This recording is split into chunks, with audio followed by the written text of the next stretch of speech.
بسم الله الرحمن الرحيم ويصلي به ما شاء من فرض ونفل خلافا للشافعي وينقضه ناقض الوضوء وقدرته على ماء كاف لطهره حتى إذا قدر على الماء ولم يتوضأ ثم عدمه أعاد التيمم وإنما قال كاف لطهره حتى إذا اغتسل الجنب ولم يسر الماء لمعة ظهره وفر الماء وأحدث حدثا يوجب الوضوء فتيمم لهما ثم وجد من الماء ما يكفيهما بطل تيممه في حق كل واحد منهما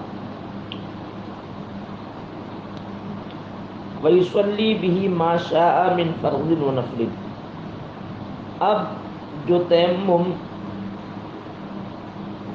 متیمم شخص مبتلا بھی ضرورت مند شخص مسافر یا غیر مسافر ضرورت مند اگر تیمم کرے گا تو اس تیمم سے کتنی نمازیں پڑھے گا؟ اس میں امام شافعی اور امام اعظم کے مابین اختلاف ہے، یعنی احناف و شوافی کے مابین اس میں اختلاف ہے. تو ہمارے نزدیک جیسے کہ ما سبق میں گزر چکا کہ ہمارے نزدیک ایک تیمم سے جتنے فرائض چاہے وہ ادا کر سکتا ہے، جب تک کہ بشرطے کہ جب تک کہ تیمم نہ ٹوٹا ہو، جتنے فرائض چاہے وہ اتنے ادا کر سکتا ہے. دلیل کیا ہمارے نزدیک؟ دلیل ما سبق میں گزری. دلیل ہمارے نزدیک یہی ہے کہ تیمم خلف مطلق ہے، یعنی جس کو طہارت ضروریہ بھی کہہ سکتے ہیں، طہارت ضروریہ ہے. اور امام شافعی کے نزدیک ایک تیمم سے صرف ایک ہی فرض ادا کر سکتا ہے، اس لیے ان کی دلیل یہ ہے کہ تیمم خلف ضروری ہے، یعنی ان کے نزدیک طہارت ضروریہ، ہمارے نزدیک طہارت مطلقات. ان کے نزدیک جب ضرورت درپیش آئی اور ضرورت پوری ہو گئی تو تیمم ان کے نزدیک گویا باطل ہو جائے گا، اور ہمارے نزدیک جتنی چاہے فرض نمازیں ادا کر سکتا ہے. البتہ یہ امام شافعی کے نزدیک بھی ہے کہ امام شافعی کے نزدیک جتنے نوافل چاہے وہ ادا کر سکتا ہے، اس لیے کہ نوافل جو ہوتے ہیں وہ فرض کے تابع ہوتے ہیں، بحیثیت تابع ہونے کے وہ نوافل جتنے چاہے وہ ادا کر سکتا ہے. وَيُصَلِّي بِهِ مَا شَاءَ مِن فَرْضٍ وَنَفْلٍ، اور اس تیمم سے نمازیں پڑھے گا ما شاء، جو چاہے، جتنی چاہے اتنی نمازیں پڑھے گا. من فرض فرض و نوافل، فرائض و نوافل میں سے جتنی چاہے اتنی پڑھے گا. یہ ہمارے نزدیک ہے خلافا للشافعی، برخلاف امام شافعی کے. وَيَنْقُضُ نَاقِضُ الْوُضُوءِ، اب یہاں پر بیان کرنا ہی چاہتے ہیں کہ اب تیمم کو توڑنے والی کون کون سی چیزیں ہیں. تو ہمارے نزدیک جو نواقض وضو ہیں وہی نواقض تیمم ہے، یعنی جن چیزوں سے وضو ٹوٹ جاتا ہے انہی چیزوں سے تیمم بھی ٹوٹ جاتا ہے. تو گویا ہمارے نزدیک گویا کہ جو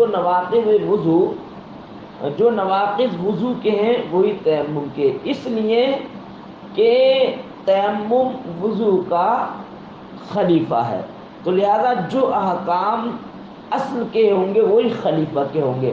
تو وضو اصل ہے اور تیمم خلیفہ ہے، تو جو احکام خلیفہ کے ہوں گے وہی احکام، جو احکام اصل کے ہوں گے وہی احکام خلیفہ کے ہوں گے.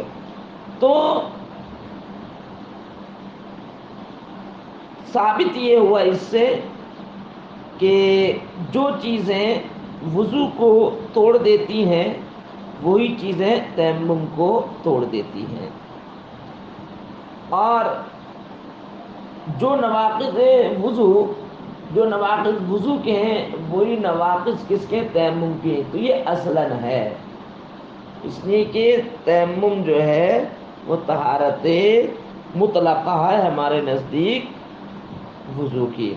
البتہ مائے کافی پر قادر ہونا، اس سے تیمم کا ٹوٹ جانا، یہ بربنائے مجاز ہے، لیکن اصل کا اعتبار کرتے ہوئے جو نواقض وضو کے ہیں وہی تیمم کے، مائے کافی پر قادر ہونا پھر تیمم ٹوٹ جانا، یہ جو ناقض وضو یہ بربنائے مجاز ہے۔ اب دیکھیے وَيَنْقُضُ ناقض الوضوء، اور اس تیمم کو توڑنے والی یہ وہی چیزیں جو وضو کو توڑنے والی ہیں، یعنی جو ناقض وضو ہے وہی ناقض تیمم ہے۔ وقدرتہ، اور اس متیمم کا قادر ہونا، علی مائن، ایسے پانی پر، کافی لطہورہ، جو کافی ہو اس کے طہور کے لیے، یعنی پاکی کے لیے، یعنی اتنے پانی پر وہ قادر ہوا کہ جس پانی سے وہ وضو کر سکتا ہے، اتنے پانی پر کافی ہوا، اور پھر اس نے وضو نہیں کیا اور پھر وہ پانی جو ختم ہو گیا تو اب تیمم اس کا داخلہ، لہذا اعادہ تیمم کرے گا، یعنی تیمم کو لٹائے گا۔ وہی کہہ رہے ہیں حتی اذا قدر علی الماء، یہاں تک کہ اگر یہ قادر ہوا پانی پر، ولم یتوضا، اور وضو نہیں کیا، ثم عدمہ، پھر یہ پانی اس سے معدوم ہوگا، اعاد تیمم، تو یہ تیمم لٹائے گا۔ اب ایک سوال کا جواب دے رہے ہیں، یہاں پر کہا انما قال کافی لطہری، یہاں پر کافی لطہری کہا، لطہری کہا، یہ کیوں کہا؟ تو یہ اس کا جواب یہ ہے کہ کافی لطہری اس لیے کہا ہے کہ یعنی اتنا پانی بھی اگر کافی ہوا، اتنا پانی ہے کہ اس پانی سے ایک ایک عضو کو ایک ایک مرتبہ دھو سکتا ہے، اتنا پانی بھی اس کو میسر ہوا، یعنی اتنے پانی پر اگر وہ قادر ہوا کہ اس پانی سے ایک ایک عضو کو اگر دھو سکتا ہے تب بھی اس کا تیمم ٹوٹ جائے گا۔ یا پھر اس نے ایک ایک عضو کو ایک ایک مرتبہ نہیں دھویا بلکہ تین تین مرتبہ دھویا، سب اعضاء کو نہیں دھو پایا اور دو ہی اعضاء کو دھو لیے تین تین مرتبہ، پھر اس کا حساب لگایا جائے گا کہ یہ دو تین اعضاء کو تین تین مرتبہ جو دھویا ہے اس سے ایک ایک مرتبہ سب کو دھو سکتا ہے تو یہ نہیں دھو سکتا تھا۔ اگر جتنا پانی اس نے خرچ کیا ہے دو اعضاء پر اور دو اعضاء کو تین تین مرتبہ دھونے میں، وہی پانی اگر استعمال ہو سکتا ہے تمام اعضاء پر ایک ایک مرتبہ، اگر ایسا ہے تو تب بھی تیمم اس کا ٹوٹ جائے گا، اس لیے کہا کافٍ لطہورہ۔ حتی اذا اغتسل الجنوب ولم يسر الماء لمعة ظهره، اب یہاں پر ایک بحث کرنا چاہتے ہیں، یعنی ایک شخص ہے جس نے جنابت کا تیمم کیا، جس نے جنابت کا تیمم کیا، اور جنابت کا تیمم کرتے وقت جسم کے اندر کوئی حصہ پانی، کسی حصے پر پانی نہیں پہنچ سکا، یعنی جنابت کا غسل کیا اور جسم کے اندر کوئی حصہ خالی رہ گیا پانی پہنچنے سے، اور اس کو کہتے ہیں لمعہ، پھر پانی جو ختم ہو گیا، پھر اس کو ایک ایسا حدث لائق ہوا، یعنی جس نے جنابت غسل کیا، غسل جنابت کیا، اور غسل جنابت کے دوران کوئی حصہ اس کے جسم میں اتنا خالی رہ گیا کہ وہ پانی نہیں پہنچ سکا، تو اس کو یعنی غسل کرتے وقت جو حصہ پانی پہنچنے سے خالی رہ جائے تو یاد رکھ کے اس کو لمعہ کہا جاتا ہے۔ لیکن یہاں پر لمعہ کو ظہر کے ساتھ لے کر کے آئے ہیں، وہ اس بنیاد پر لے کر کے آئے ہیں اس لیے کہ عام طور پر جو حصہ خالی رہتا ہے غسل کرتے وقت وہ پیچھے ہی رہ جاتا ہے، اس لیے لمعہ کو ظہر کے ساتھ مختص کیا۔ البتہ نہ تو لمعہ عام ہے، غسل کرتے وقت کوئی بھی حصہ جس میں پانی پہنچنے سے رہ جائے، خالی پانی نہ پہنچ سکے اس حصے پر، تو اس کو لمعہ کہا جاتا ہے۔ تو ایک شخص ہے کہ جس نے غسل جنابت کیا اور غسل جنابت کے بعد جسم کے اندر کوئی ایسا حصہ رہ گیا کہ جس پر پانی نہیں پہنچ سکا، پھر اس کو ایک ایسا حدث لائق ہوا جو وضو کو واجب کرتا ہے، تو پھر اس نے دونوں کے لیے ایک تیمم کر لیا۔ یاد رکھیں یہاں پر، تو اس نے غسل جنابت کے لیے اور وضو کے لیے ایک تیمم کیا، غسل جنابت کے لیے کیونکہ اس کی لمعہ جو ایک حصہ جو وہ خالی رہ گیا تھا پانی نہ پہنچنے کی وجہ سے، تو اس نے غسل جنابت اور تیمم اور حدث اکبر اور حدث اصغر دونوں کے لیے ایک ہی تیمم کیا.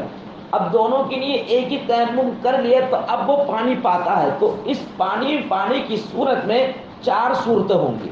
کتنی صورتیں ہوں گی؟ 4 صورتیں بنیں گی. تو جس نے غسل جنابت اور اس کے بعد حدث اصغر جو ہے اس کو لائق ہوا، پھر اس نے دونوں کے لیے ایک تیمم کر دیا، پھر وہ پانی پاتا ہے اتنا پانی کہ اس سے لمعے کو بھی دھو سکتا ہے اور وضو بھی کر سکتا ہے. یعنی وہ پانی دونوں کے لیے اگر کافی ہے تو دونوں کے حق میں تیمم ٹوٹ جائے گا.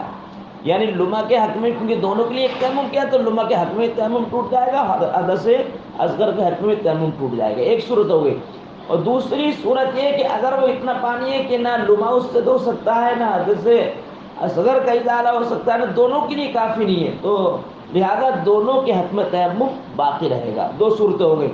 اور تیسری صورت یہ ہے کہ اگر وہ پانی اتنا ہے کہ وہ معین کے لیے ہے، یعنی لمعہ کے لیے ہے تو وضو کے لیے نہیں بچتا ہے، وضو کے لیے اگر کرتا، وضو کو استعمال کرتا تو لمعہ کے لیے نہیں بچتا.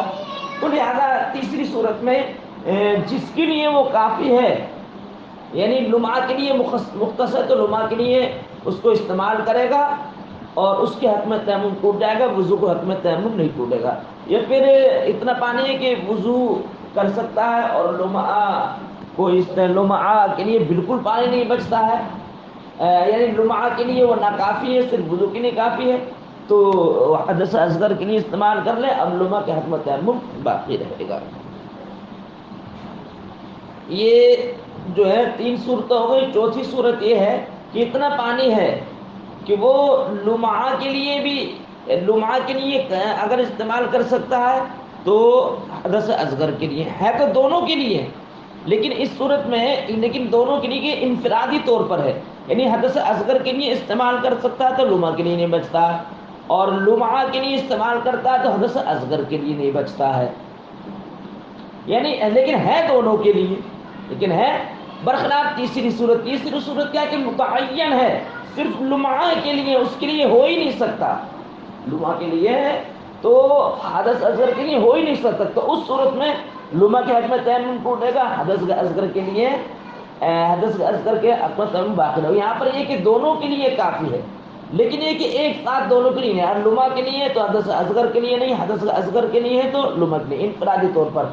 تو دونوں کے لیے استعمال ہے، لیکن اس طور پر ہے کہ لمعہ کے لیے استعمال کرے گا تو حدث اصغر کے لیے نہیں بچے گا، حدث اصغر کے لیے استعمال کرے گا تو لمعہ کے لیے نہیں بچے گا.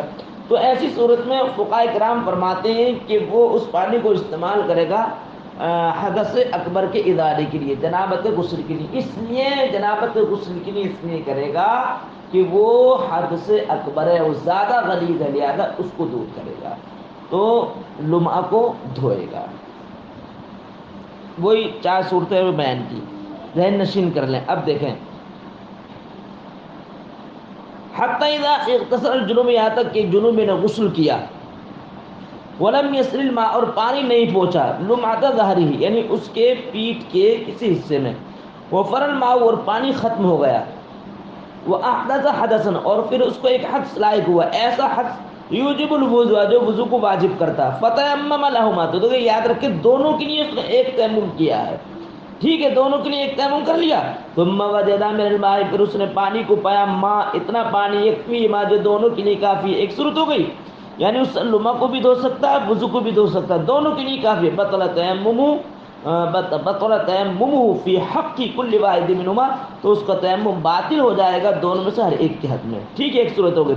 دوسری صورت وَإِن لَّمْ يَكْفِ لِأَحَدٍ، اور اگر وہ کافی نہیں کسی ایک کے لیے بھی نہیں، یعنی نہ لمعہ کو دھو سکتا نہ حدث اصغر کا ازالہ کر سکتا ہے، کہہ رہے ہیں بقت تیمم فی حقیما، تو اس کا تیمم دونوں کے حق میں باقی رہے گا. 2 صورتیں ہوں گی. تیسری صورت وَإِن كَفَى لِأَحَدِهِمَا، اور اگر وہ کافی ان دونوں میں سے ایک کے لیے بعین متعین کے ساتھ، یعنی صرف لمعہ ہی کے لیے ہے، حدث اصغر کے لیے ہے ہی نہیں، یا حدث اصغر کے لیے تو لمعہ کے لیے بالکل ہے ہی نہیں، تو کہہ رہے ہیں غسلہ، تو جو جس کے لیے معین ہے اسی کو دھو لے.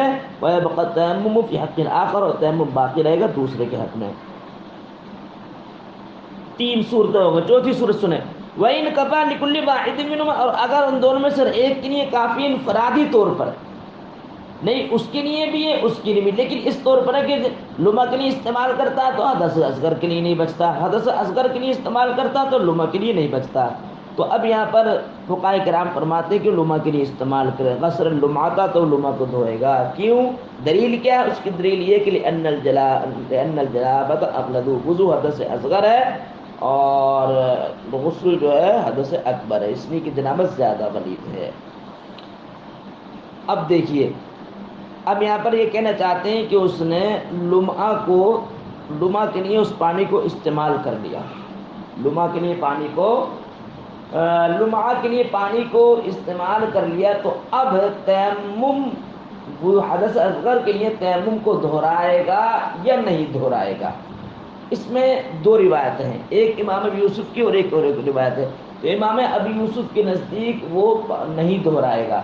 ان کے نزدیک دلیل کیا ہے؟ ابو یوسف کے نزدیک اس لیے نہیں دہرائے گا کہ یہاں پر جنابت کے لیے اس پانی کو استعمال کرنا واجب ہے. جب جنابت کے لیے اس پانی کو استعمال کرنا واجب ہے تو گویا یہ اسی طرح ہو گیا کہ گویا وہ پانی پر قادر ہی نہیں ہوا، گویا عجز کا یہاں پر متحقق ہے، گویا وہ پانی پر قادر ہی نہیں ہوا. جب پانی پر قادر ہی نہیں ہوا تو اس کو گویا تیمم نہیں ٹوٹا، لہذا وہ تیمم کو دہرائے گا نہیں. اور دوسری روایت یہ ہے کہ وہ تیمم کو دہرائے گا. دوسری بات کیا؟ تیمم کو دہرائے گا. کیوں دہرائے گا؟ اس لیے کہ وہ مائے کافی پر اس کو قدرت حاصل ہے.